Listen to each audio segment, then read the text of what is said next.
Podríamos denominar esta cátedra intuición.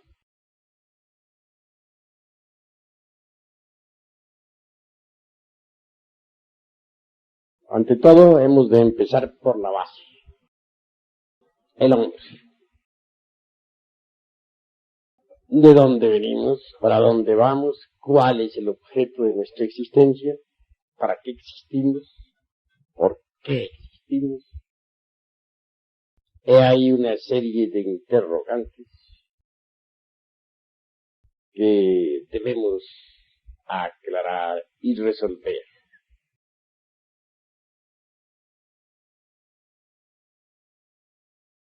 Nace un niño y de hecho recibe el cuerpo físico en forma gratuita.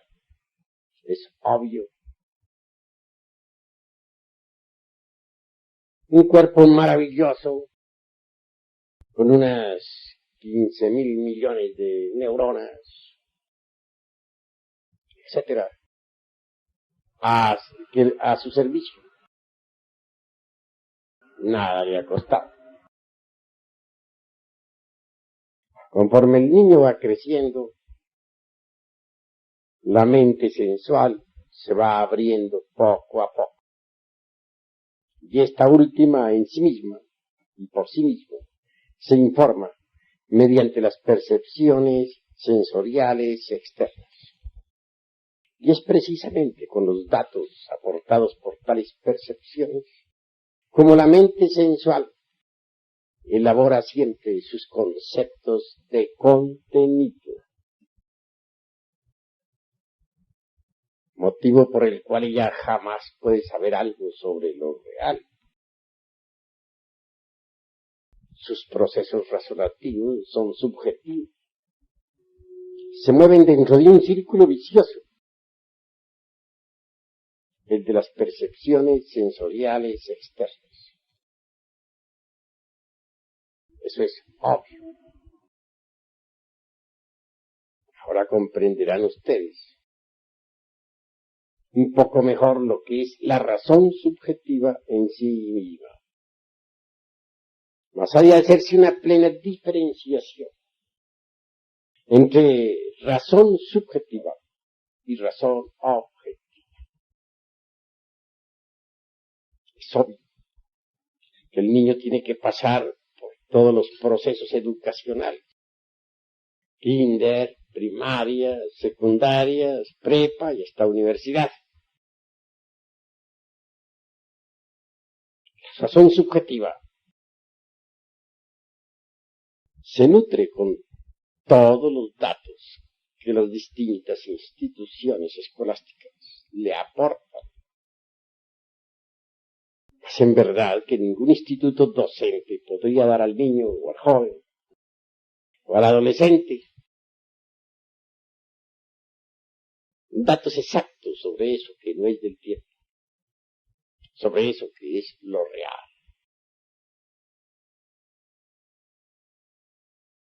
En verdad, hermanos, que las especulaciones de la razón subjetiva vienen a conducir, pues, al intelectual, al terreno absurdo, dijéramos, del utopismo, o en el mejor de los casos, de las simples opiniones de tipo subjetivo, etc. Mas nunca a la experiencia verdadera de eso que no es del tiempo, de eso que es la verdad. En cambio, la razón objetiva, que desgraciadamente no recibe ninguna instrucción, para la cual no hay escuelas, permanece siempre abandonada. Indubitablemente, los procesos razonativos de la razón objetiva, obviamente, nos conducen, dijéramos, a postulados exactos y perfectos. Pero el niño, desde el principio, es educado subjetivamente. Para él no existe ninguna forma de instrucción superior.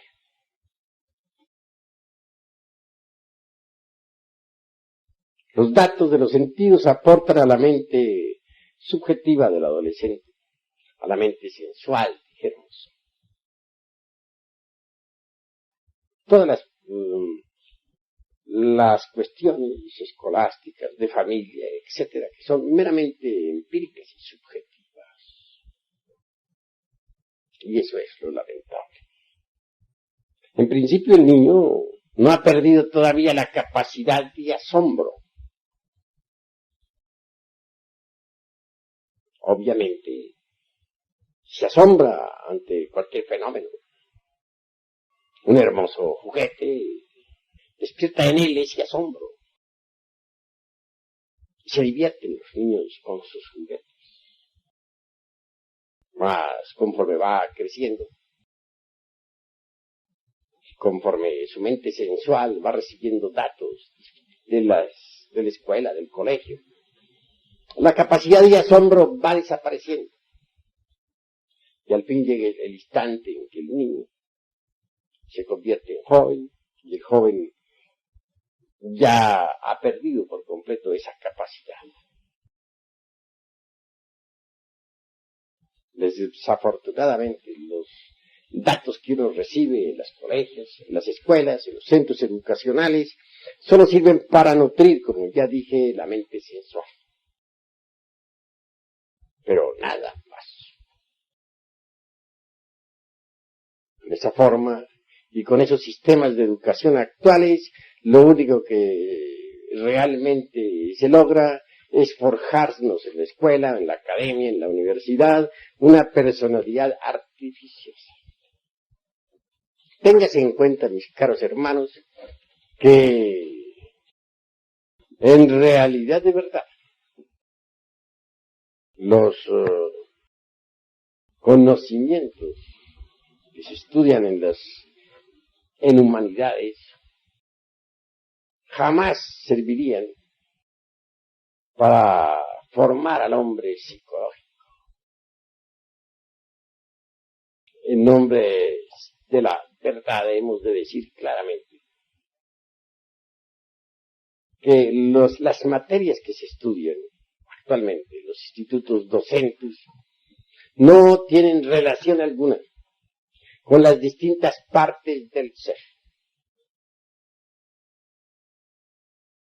Por eso es que solo sirven para falsear los 5 cilindros de la máquina orgánica, quitarnos la capacidad de asombro, desarrollar la mente sensual, forjar en nosotros una personalidad falsa.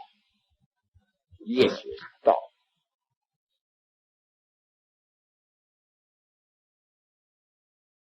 Así pues que se entienda claramente que la mente sensual en forma alguna podría producir en nosotros una transformación radical. Es conveniente entender que la mente sensual, muy culta que parezca, nunca podría sacarlo a uno del automático y de la mecanicidad en que se encuentra toda la gente, todo el mundo. Una cosa es el hombre meramente animal, es decir, el animal intelectual. Y otra cosa, en verdad, muy diferente, por cierto, es el verdadero hombre psicológico. Al citar la palabra hombre, incluyo también, naturalmente, a la mujer. Y esto se debe subentender claramente. Nacemos con un cuerpo físico maravilloso. Pero en realidad, de verdad, necesitamos hacer algo más. Formar el cuerpo físico no es difícil, lo heredamos. Pero formar el hombre psicológico sí es difícil. Para formar el cuerpo físico no necesitamos trabajar sobre sí mismos. Pero para formar al hombre psicológico sí debemos trabajar en sí mismo. Eso es obvio. Se trata pues de organizar la psiquis que está desordenada para crear el hombre psicológico, que es el verdadero hombre en el sentido más completo de la palabra. Decía el maestro Gurdjieff que la máquina orgánica no tiene ninguna psicología. Tengo que disentir bastante con él en esa cuestión. Sí existe psicología en cualquier máquina orgánica llamada hombre, equivocadamente, por cierto.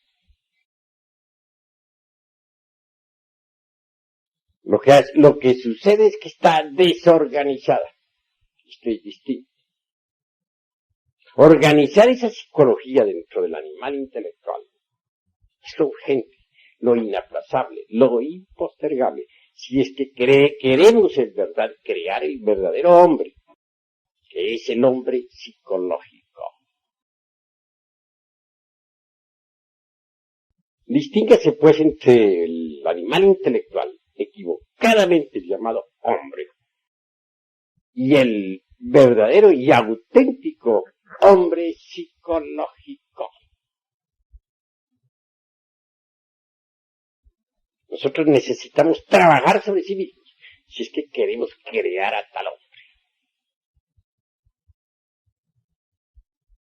Sin embargo, hay lucha en nosotros. La mente sensual es enemiga declarada de la mente superior. La mente sensual se identifica con cualquier circunstancia. Si, por ejemplo, de pronto nos hallamos en el píparo banquete, nos identificamos tanto con las viandas que nos convertimos en glotones. Si se nos brinda una copa, nos identificamos tanto con el vino que terminamos embriagos. Si encontramos en nuestro camino una persona del sexo opuesto, fascinante, interesante, nos identificamos tanto con aquella que al fin terminamos nosotros de fornicarios o convertidos simplemente en adúlteros.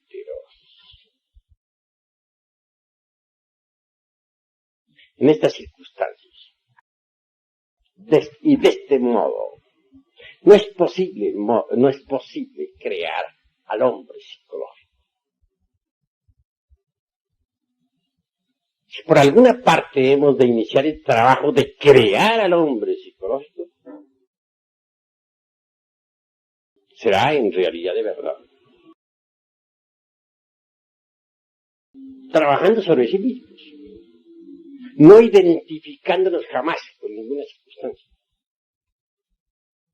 y autoobservarnos de instante en instante, de momento en momento.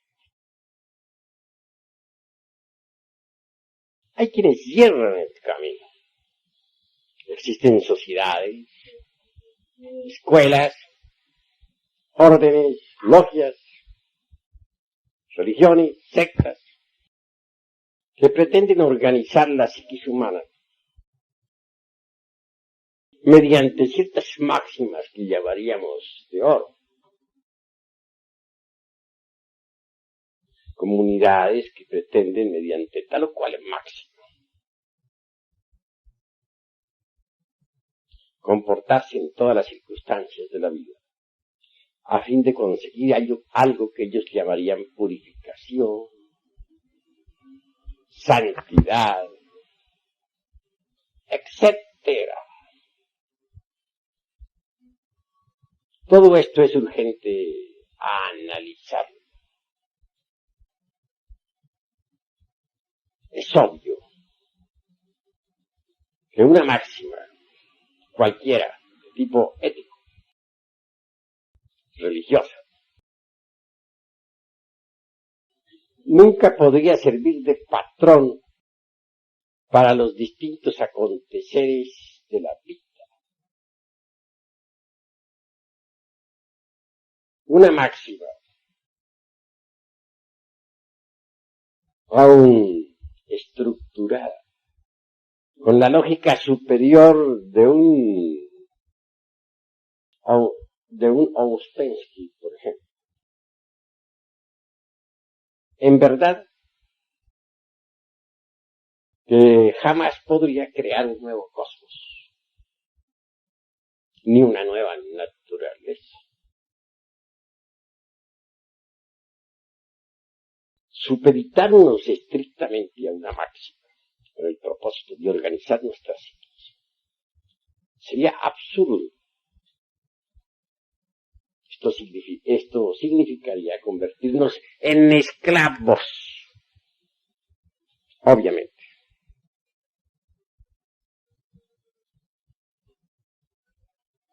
De manera que conviene que reflexionemos sobre muchos catálogos éticos, códigos morales, con máximas de oro. Ellas no pueden transformar, o todas esas reglas o máximas jamás pueden transformar a nadie. Eso es obvio. Además, hay factores que hay que analizar antes de poder entrar uno en el trabajo de organizar las psiquis. Incuestionablemente, un enunciado demostrativo, por ejemplo, por muy rico que él fuese, perfecto, podría ser falso. Y lo que es peor, intencionalmente falso.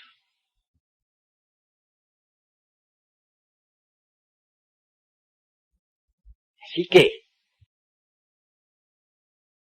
al intentar nosotros una transformación de sí mismos,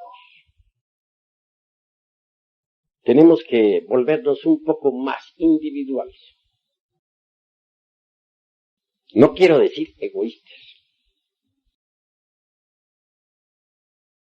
Subentiendas esto como aprender a pensar mejor y en una forma más independiente y perfecta.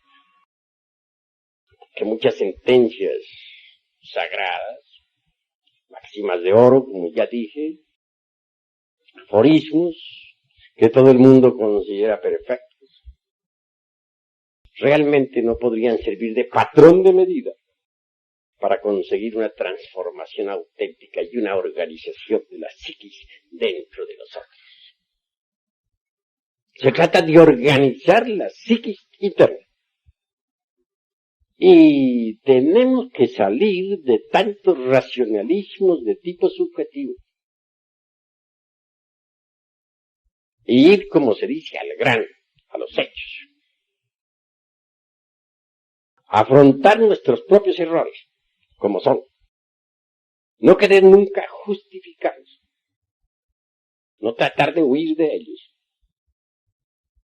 No intentar disculparlos.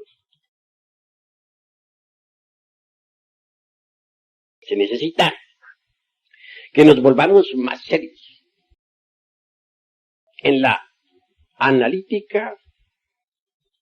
Tenemos que ser, dijéramos, más juiciosos, más comprensivos.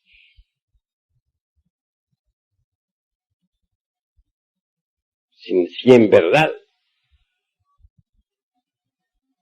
no buscamos escapatorios,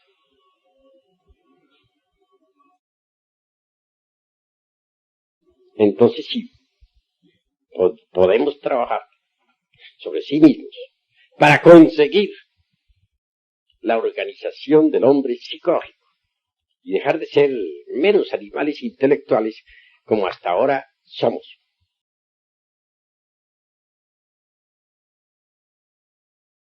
Autoobservación psicológica es básica. Se necesita en verdad autoobservarnos de instante en instante, de segundo en segundo. ¿Con qué objeto? Uno, ¿cuál? Descubrir nuestros defectos de tipo psicológico. Pero descubrirlos en el terreno de los hechos. Observarlos directamente, juiciosamente, sin evasivas, sin disculpas, sin escapatorias de ninguna especie. Una vez que un defecto ha sido debidamente descubierto, entonces, y solo entonces, podemos nosotros comprenderlo. Y al intentar comprenderlo, debemos, repito, ser severos consigo mismos. Muchos cuando intentan comprender un error, lo justifican, o lo evaden, o lo esconden de sí mismos. Y eso es absurdo. Hay también algunos hermanitos gnósticos que al descubrir tal o cual defecto en sí mismos, comienzan con su mente, dijéramos, teorética, a hacer especulaciones. Y eso es gravísimo, porque como ya dije, lo repito hasta ahora, en este momento, las especulaciones de la mente meramente subjetiva van a desembocar forzosamente en el terreno del utopismo. Eso es claro. Sí, pues, si se quiere entender un error, las especulaciones meramente subjetivas deben ser eliminadas. Para que sean eliminadas se necesita haber observado el error directamente. Solo así, mediante una correcta observación, es posible corregir la tendencia a la especulación.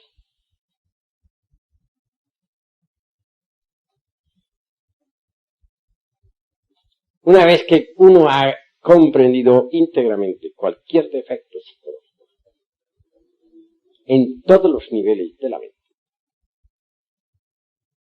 entonces sí puede darse el lujo de quebrantarlos, de desintegrarlos, de reducirlos a ceniza, a polvareda cósmica.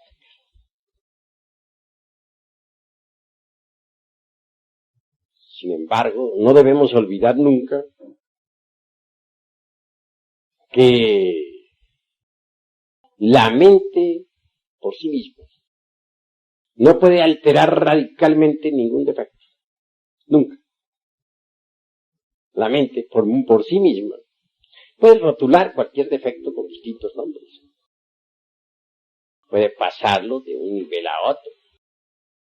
Esconderlo de sí misma. Esconderlo de los demás. Pero nunca desintegrarlo. Muchas veces les he hablado aquí, les he dicho que necesitamos de un poder que sea superior a la mente. De un poder que en verdad pueda reducir a cenizas a cualquier defecto de tipo psicológico. Afortunadamente ese poder existe en el fondo de nuestra psiquis. Me refiero claramente a Stella Maris, la Virgen del Mar. Es una variante de nuestro propio ser, pero derivada o derivado. Si nosotros nos concentramos en esa fuerza variante que existe en nuestra psiquis, que algunos pueblos la denominaron Isis y otros Tonantzin y aquellos Diana, etc., seremos asistidos. Entonces, el defecto en cuestión puede ser reducido a polvareda cósmica.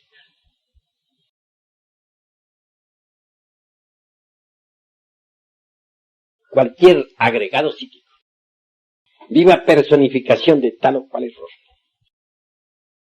una vez que ha sido desintegrado, libera algo. Eso se llama esencia.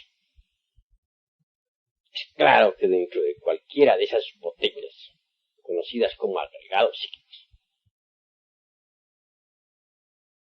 existe esencia o conciencia anímica enfrascada. O sea, quebrantarse de este o aquel error, el porcentaje de esencia allí depositado o embotellado es liberado. Cada vez que un porcentaje de esencia búdica es liberada, aumenta de hecho y por derecho propio el porcentaje de conciencia. Y así conforme nosotros vamos quebrantando los agregados psíquicos, el porcentaje de conciencia despierta se irá multiplicando. Y cuando la totalidad de los agregados psíquicos sea reducida a cenizas, la conciencia habrá despertado también en su totalidad. Si tan solo hemos quebrantado un 50% de elementos psíquicos inhumanos, indeseables, poseeremos obviamente un 50% de conciencia objetiva, despierta. Mas si nosotros conseguimos quebrantar el 100% de los agregados psíquicos indeseables, lograremos de hecho y por derecho propio un 100% de conciencia objetiva. Así es que a base de multiplicaciones incesantes, nuestra conciencia irá resplandeciendo cada vez más. Eso es obvio. Lograr el absoluto despertar es lo que queremos nosotros. Y es posible lograrlo si marchamos por el camino correcto. De lo contrario, no sería posible lograrlo. Eso es claro. En todo caso, a medida que nosotros vayamos quebrantando los elementos psíquicos indeseables que en nuestro interior cargamos, distintos siddhis o facultades luminosas irán aflorando en nuestra psiquis. Cuando se haya conseguido la aniquilación budista, entonces en verdad habremos conseguido la más absoluta iluminación.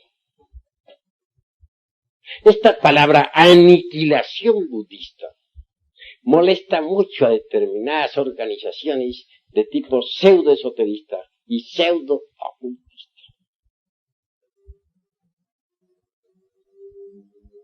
A nosotros, en vez de fastidiarnos tal palabra, nos agrada realmente. Conseguir el 100% de conciencia es algo anhelable.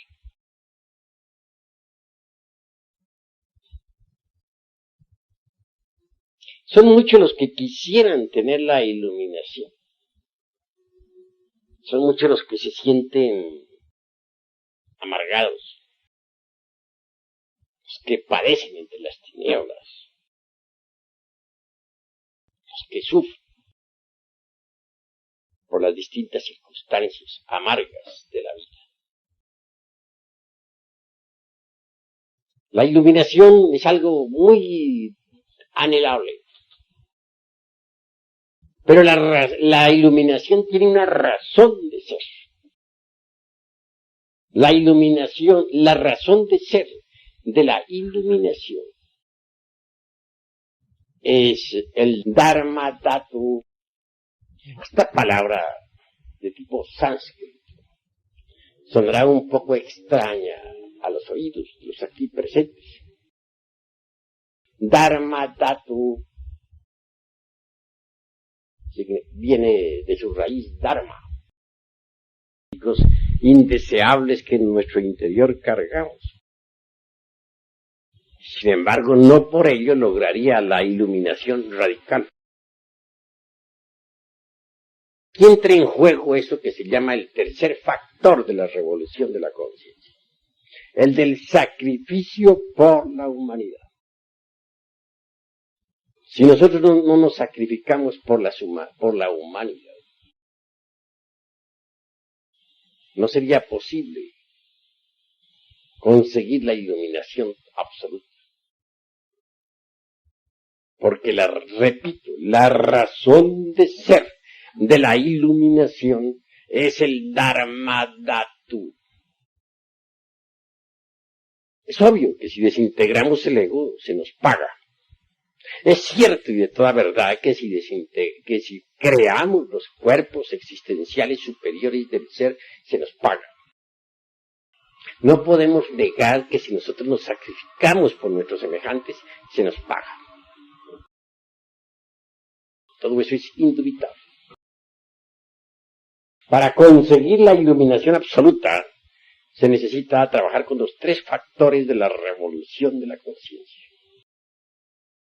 Nacer, es decir, crear los vehículos existenciales superiores del ser. Morir, desintegrar el ego en su totalidad. Sacrificio por la humanidad. He ahí los tres factores de la revolución de la conciencia. Pero como les decía a ustedes, tenemos que saber trabajar sobre sí mismos. Eso es obvio.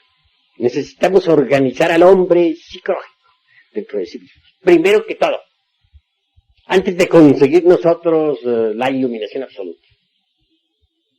El hombre psicológico debe nacer en nosotros. Y nace en nosotros cuando se organiza la psiquis.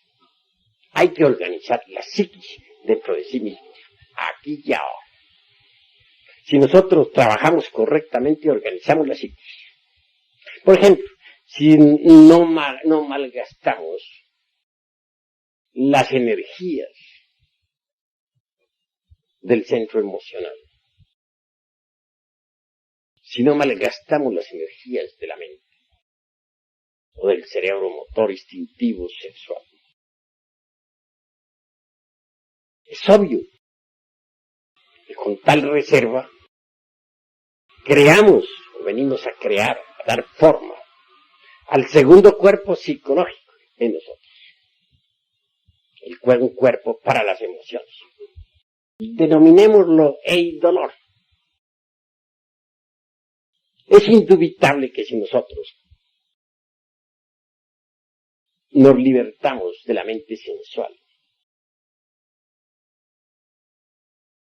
conseguiremos en realidad de verdad ahorrar energías intelectuales, con las cuales podríamos nutrir al tercer cuerpo psicológico, a la mente individual. Y al pronunciarme contra la mente sensual, quiero que entiendan los hermanos claramente que no dejo de reconocer la utilidad de la mente sensual y que necesitamos vivir en perfecto equilibrio. saber manejar la mente superior y saber usar la mente sensual. Porque si uno no sabe usar la mente sensual, se olvida de que tiene que pagar la renta. Se olvida de que debe comer para existir. Se olvida de que tiene que vestirse. Anda por la calle en el más completo desaliño.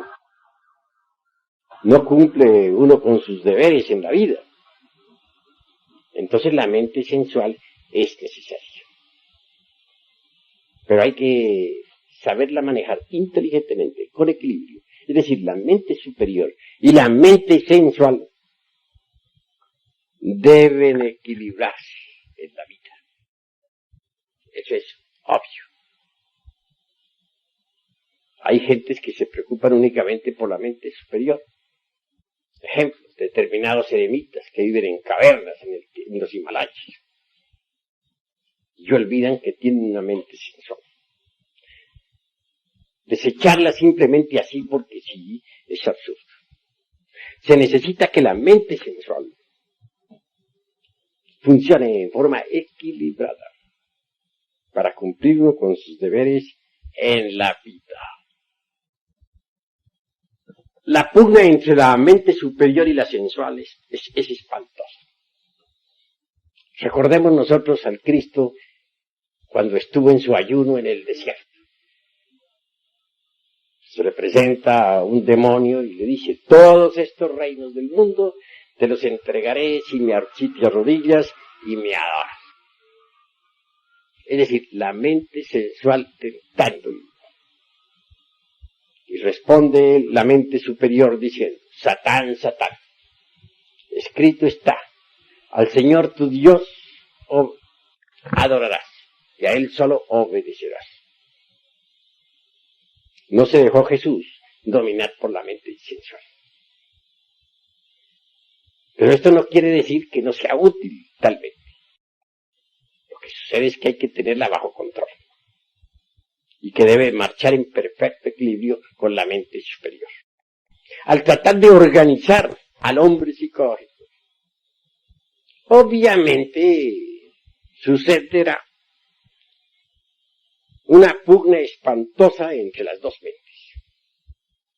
La superior, psicológica, y la sensual.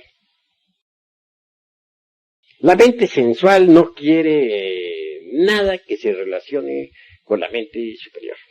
La mente sensual goza cuando se identifica con una escena de lujuria, o cuando se identifica con un acontecimiento doloroso en la calle, o cuando se identifica con una copa de vino, etc.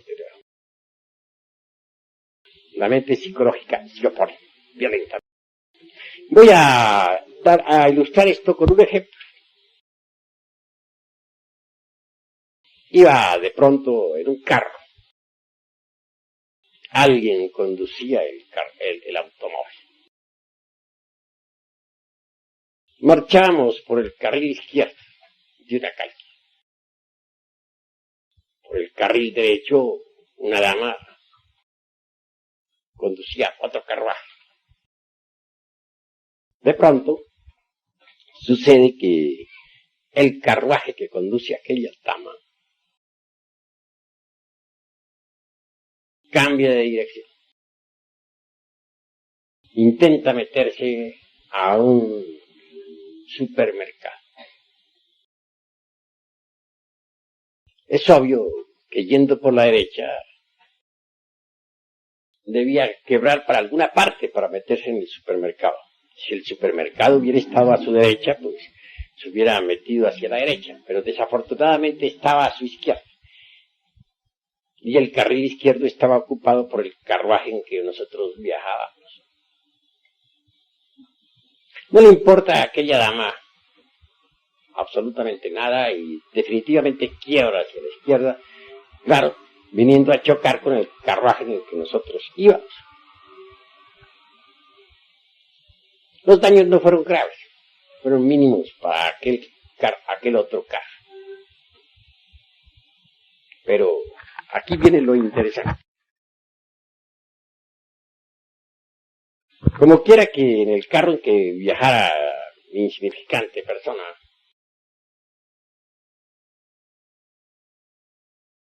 el conductor reconoció no tener la culpa y en verdad no la tenía. Él no era culpable de que otro carruaje se le metiera por delante, quebrando violentamente en momentos en que él marchaba. Naturalmente, alegó eso a la dama en cuestión. La dama insistía en tener su razón. Claro, su razón era manifiestamente absurda. Y cualquier perito de tránsito la hubiera descalificado inmediato. Sin embargo, ella insistía. Llamó al seguro de ella para arreglar el problema. Después de unas 2 horas el seguro no llegaba. La dama insistía en que se le pagaran unos 300 pesos que costaba el daño, la reparación de su vehículo que ella misma había destruido. Los tripulantes del carro en que viajaba y su conductor definitivamente estaban airados en gran manera. Y aunque cualquiera de ellos hubiera podido pagarlo, no estaban dispuestos a hacerlo. Era tal la ira que tenían. Por mi parte, resolví no identificarme con aquella circunstancia. Pues nuestra disciplina psicológica, nuestro judo psicológico, dijéramos, nos indica que en tales casos uno no debe identificarse. Es obvio que permanecí sereno, de acuerdo con nuestro judo psicológico. Bueno, pero el tiempo se pasaba. 2 horas. Y posiblemente muchas más. Tendríamos que aguardar, pues el seguro no aparecía. Al fin la dama aquella llegó muy respetuosamente hacia mí, pues yo que era el único que estaba sereno. Los demás tripulantes vociferaban. Me dice, señor, si me diera usted siquiera 300 pesos, dejamos esta cuestión a un lado, porque estoy perdiendo el tiempo y todos lo estamos perdiendo. Le dije, observe usted la posición en que están esos 2 carros. Quería usted quebrar a la izquierda, debería haber traído el carril izquierdo. Pero usted va por el carril derecho. Y sin embargo intenta entrar a ese supermercado. No es posible entrar entrar por el carril derecho cuando el izquierdo va ocupado. Cualquier perito en tránsito la descalifica. Señor, pero ¿qué hacemos perdiendo el tiempo? No viene el seguro. Tome sus 300 pesos y vaya usted en santa paz. No hay problema, siga su viaje. Es obvio que hubo una protesta general de los tripulantes. Se indignaron no solamente contra aquella dama, sino contra mí también. Era tal el estado en que se encontraban que no podían menos que protestar. Se encontraban absolutamente identificados con la escena. Y claro que a mí me calificaron de tonto, etcétera, etcétera, etcétera, y otras tantas hierbas.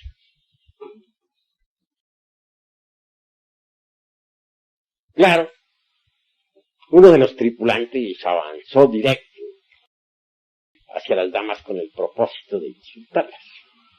Pues eran varias, la que conducía y acompañantes. Yo me adelanté un poquito y le dije a aquella señora, váyase usted en santa paz y no haga caso a los insultadores.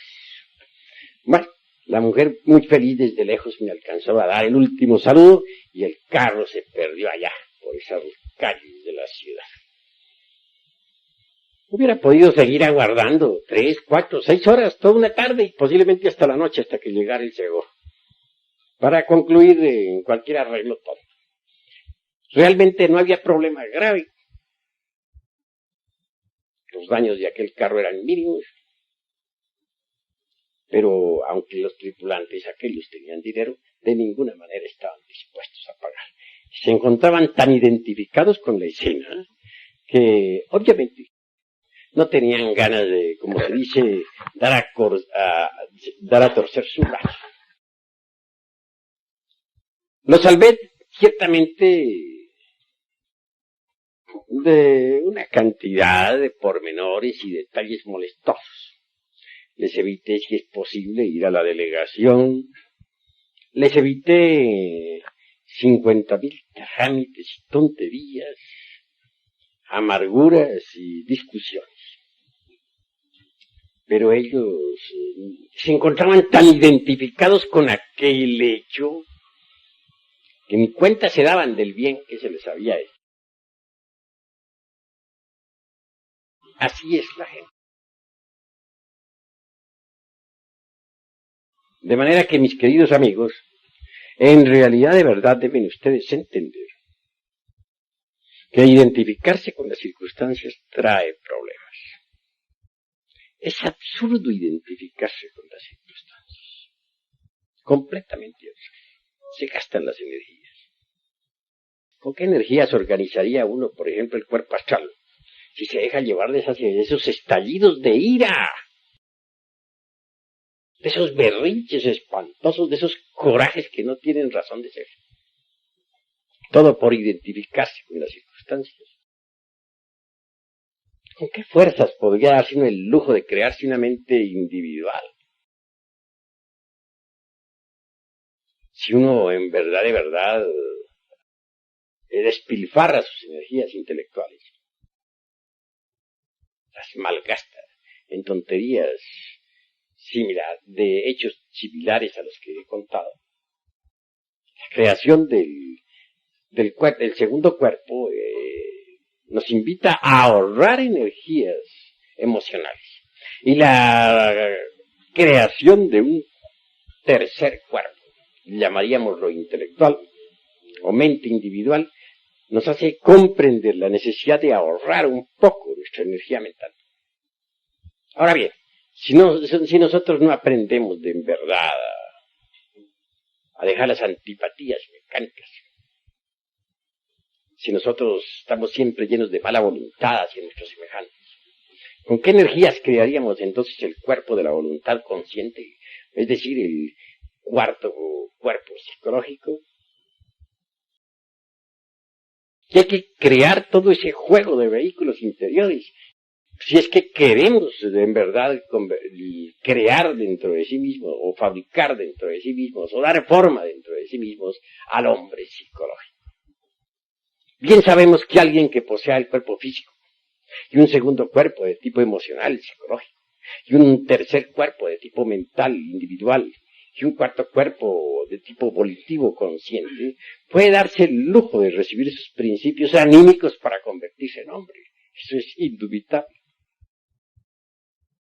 Pero si uno verdaderamente malgasta sus energías motrices, vitales, emocionales, mentales, volitivas, identificándose con todas las circunstancias de la vida, etc., pues es obvio que nunca podrá organizar esos cuerpos psicológicos en nosotros, tan indispensables para que dentro de sí mismos aparezca el hombre. Así que cuando hablo de organizar la psiquis, debe saberse entender. Tenemos que manejar energías, saberlas utilizar, no identificarnos para no malgastar nuestras energías torpemente. No olvidarnos de sí mismos. Cuando uno se olvida de sí mismo, se identifica. Y cuando se identifica, entonces no puede dar forma a la psiquis. No puede hacer que la psiquis, pues, se estructure inteligentemente en sí mismo. Porque malgasta las energías torpemente. Esto es urgente entenderlo, mis queridos hermanos. Así pues, un hombre verdadero es un hombre que ha ahorrado sus energías, que mediante las mismas ha podido crear los cuerpos existenciales superiores del ser. Un hombre verdadero es aquel que ha recibido sus principios anímicos y espirituales. Un hombre perfecto es aquel que ha desintegrado, dijéramos, todos los elementos psíquicos y humanos. en vez de tales elementos indeseables, ha dado forma al hombre interior. El hombre interior es lo que cuenta. El hombre interior recibe su pago. La gran ley le paga. El hombre interior está despierto porque ha desintegrado el ego. El hombre real, verdadero, que se sacrifica por sus semejantes, obviamente consigue la iluminación. Así, crear el hombre es lo primero. Es lo fundamental. Y esto se consigue organizando la psiquis. Pero muchos, en vez de dedicarse a organizar su propia psiquis íntima, se preocupan exclusivamente por desarrollar poderes o psiquis inferiores. Y eso es absurdo. ¿Con qué vamos a empezar nosotros? ¿A organizar la psiquis o a desarrollar poderes inferiores? ¿Qué es lo que queremos? Tenemos que ser juiciosos nosotros en el análisis. Juiciosos en nuestros anhelos. Si es poder en lo que estamos buscando, perdemos el tiempo miserablemente. Creo que lo fundamental es que organicemos nuestra psiquis interior. Eso es lo básico. Si ustedes lo entienden a sí mismos y trabajan en sí mismos, conseguirán darle forma a la psiquis. Entonces el hombre real, el hombre verdadero, habrá nacido en ustedes. Entiendan esto. Mejor es que en vez de andar buscando psiquis inferiores o poderes inferiores, como decimos nosotros, demos forma a la psiquis. Hay un poder trascendental que nace en cualquier hombre que verdaderamente ha trabajado sobre sí mismo. Me refiero en forma enfática a la intuición. La intuición. Y cito esto para que dejen ustedes de codiciar poderes. Pero ¿cuál es esa facultad? Se nos ha dicho que está relacionada con la glándula pinealis. No lo niego, pero lo interesante es explicar cuáles son sus funciones.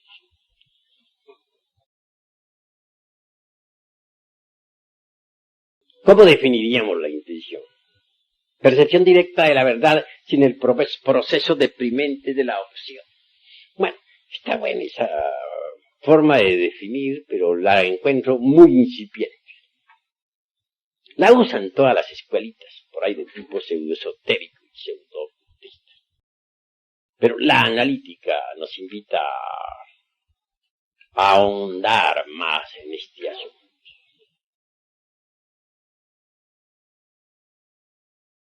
¿Qué es la intuición? Es una facultad de interpenetración. Posiblemente Hegel, en su dialéctica, trate de definirla con aquello de los concretos universales. Pero me parece mejor definirla con la filosofía china, de la raza amarilla, pues. Una emperatriz china no entendía bien esta cuestión de la intuición. Un sabio le explicó que era la facultad de interpenetración.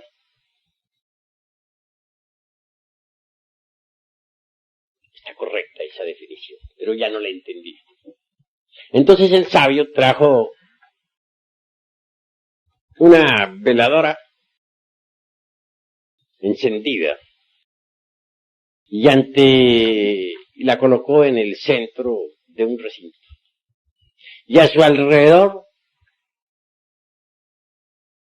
colocó también 10 espejos. Es claro que la lumbre de aquella veladora se reflejaba en un espejo. Y ese espejo la proyectaba a otro espejo. Y el otro espejo la proyectaba al otro. Y el otro al otro. Y así totaron que los 10 espejos mutuamente se proyectaban la luz uno a otro. Se formó un juego de luces maravilloso. Un juego con interpenetración. La emperatriz entendió. He ahí la facultad de la intuición. Si alguien ha logrado la aniquilación budista, si alguien ha conseguido fabricar los cuerpos existenciales superiores del ser, si verdaderamente es un hombre de verdad, en el sentido más trascendental de la palabra,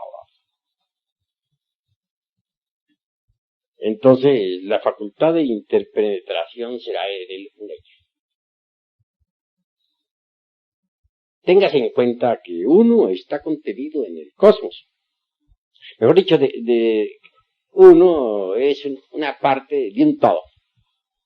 Dentro del microcosmos, hombre, hay mucho, existe mucho, y sin embargo la totalidad de uno no es sino una parte del todo. Ya sabemos que, por ejemplo, dentro del ayocosmos, o sea, el infinito, está contenido el macrocosmos. Dentro del macrocosmos, que es la Vía Láctea, está contenido, ¿qué es? El deuterocosmos, sistema solar. Dentro del deuterocosmos está contenido el sol cósmico. Y dentro de este está contenido, pues, el cosmos tierra, el mesocosmos. A su vez, dentro del mesocosmos está contenido el microcosmos hombre, y dentro del microcosmos hombre está contenido, pues, la vida de lo infinitamente pequeño, el triptocosmos. Como dentro de un cosmos hay otro cosmos, y dentro de ese cosmos hay otro. Y por todo hay 7 cosmos, unos contenidos en otros. De manera que dentro de nosotros hay un cosmos inferior. Eso es claro, el triptocosmos. Y un cosmos superior. Es claro, el mesocosmos.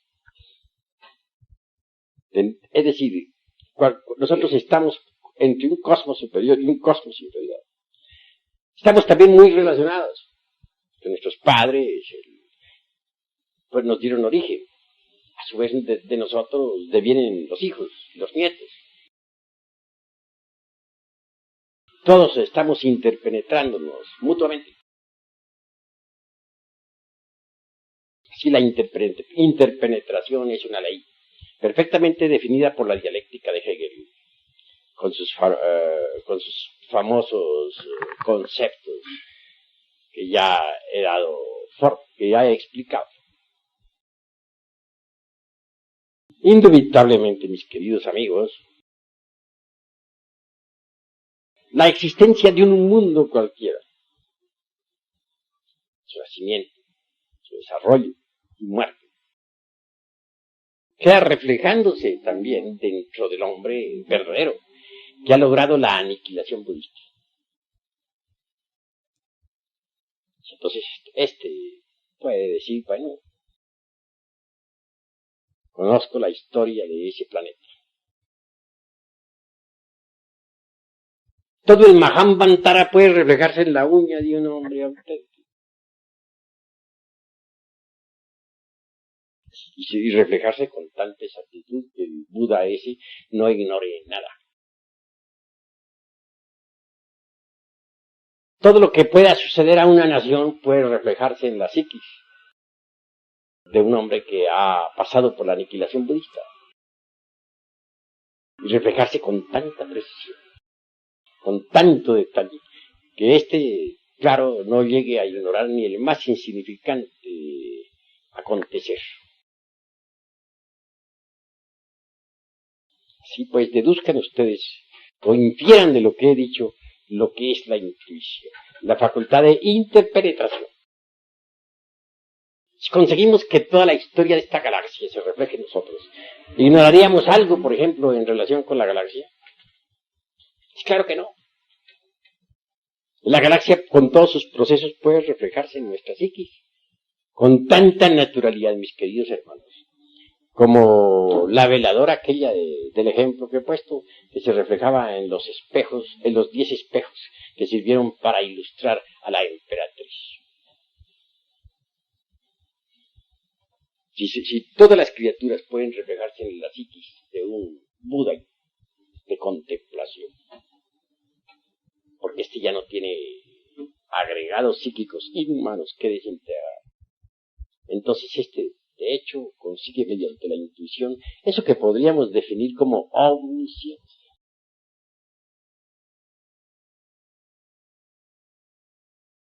Llegar a la iluminación, pues es posible.